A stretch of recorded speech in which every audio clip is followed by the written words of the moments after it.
va retrouver June Raclay qui est en direct sur la promenade des Anglais. June, bonsoir. De quoi s'agit-il exactement?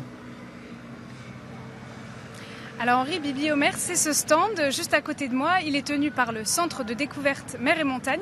Il s'est installé sur la promenade des Anglais à 15h cet après-midi, là où nous nous trouvons. Nous y étions pour découvrir comment il fonctionne. Les images sont signées Daniel Gerner. Je vais vous donner un objet, il va falloir essayer de deviner ce que c'est. Le coquillage. Ouais, et lequel?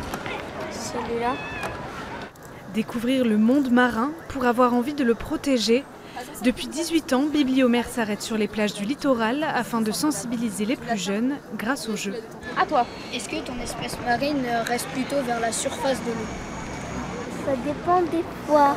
Il peut respirer sous l'eau ou est-ce qu'il doit remonter à la surface pour respirer? Proposer quand même une animation ludique. Le but, c'est qu'on est en vacances, on vient profiter et apprendre tout en s'amusant. On vient avec les enfants et puis on apprend différentes informations sur le milieu marin. Et le but, c'est derrière de se rendre actif et faire attention en amont sur ce qu'on va consommer, faire attention à jeter correctement. Il n'y en a pas que pour les enfants. Le stand propose aussi des recettes de produits ménagers ou de cosmétiques à fabriquer soi-même, comme ce shampoing solide qui a du succès. On peut s'en servir, mais c'est difficile à croire. Hein.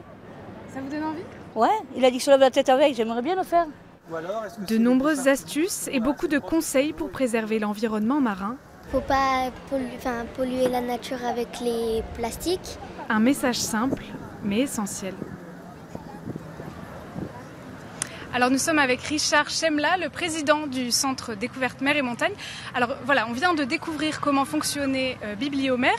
Ça fait 18 ans que vous organisez cette opération. Quel est le bilan que vous avez aujourd'hui? Et oui, déjà 18 ans, donc de Roquebrune, Cap-Martin à Villeneuve-Loubet, toutes ces communes ont dit oui à Bibliomère, à cette opération qui permet de faire découvrir un petit peu le monde de la mer Méditerranée. Avec ce que vous ayez vu quand vous vous baignez ou pas d'ailleurs, livres, documents, vous l'avez pu le voir, jouets scientifiques ou même outils pédagogiques. Alors le bilan, il va arriver là pour cette année parce que c'est les dernières semonces de Bibliomère. D'abord, première notion importante, les plaisanciers, les touristes, les personnes qui habitent Nice et ses alentours et qui se baignent n'ont pas vu tant de plastique que cela. Première notion importante, et la mer Méditerranée reste encore une mer de haut niveau de biodiversité. Et c'est pour ça peut-être aussi qu'il faut la protéger. Certes, il y a du plastique, mais certes, il y a aussi des langoustes, des corbes, des mérous, des poissons incroyables. Et c'est ce que nous racontent aussi tout le long de ces plages, eh bien, les personnes qui se baignent en Méditerranée. Alors voilà, le constat sur la pollution des océans, il est plutôt très négatif.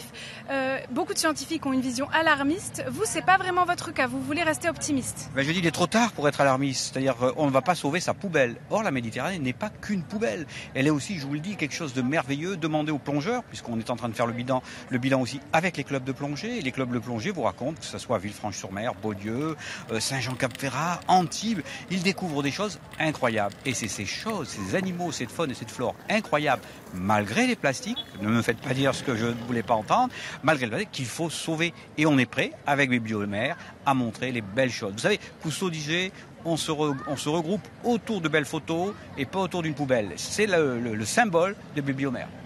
Merci beaucoup Richard Chemla d'avoir été avec nous. Et si jamais vous avez raté le stand de Bibliomère, il sera demain au Creux de Cagnes à partir de 15h.